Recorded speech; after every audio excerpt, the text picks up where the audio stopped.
Wow, what an introduction. Phoebe, thank you so much for that.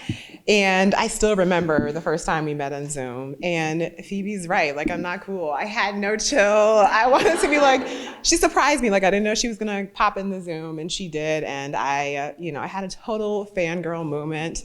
I like to think that I fangirl less now. However, this is my first time meeting her in real life, so I can't promise that. But I did practice the last week being really cool about it. So I can at least say that I brought it down a few notches, if nothing else.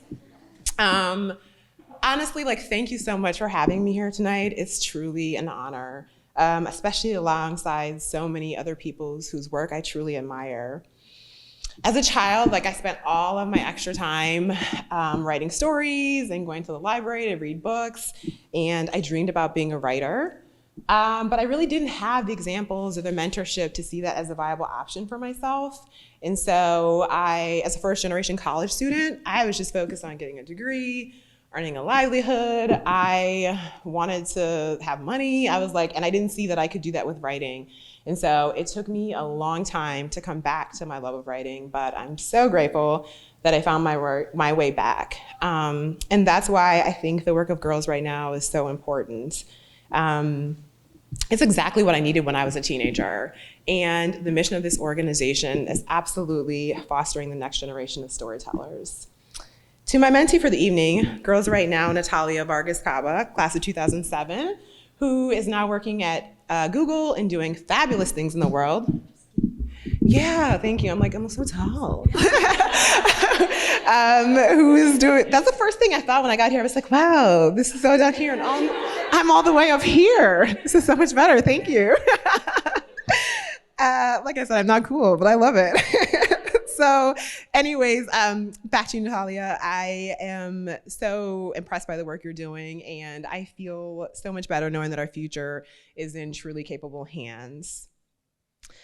In my work as a speaker and educator in the wellness industry, my goal is really to help people cultivate joy and build collective freedom, which in my opinion starts with social and racial justice. And I can't help but think of the similarities between the work I do and the work Girls Not Right Now, which has always been rooted in social emotional learning, with a key component of being positive identity.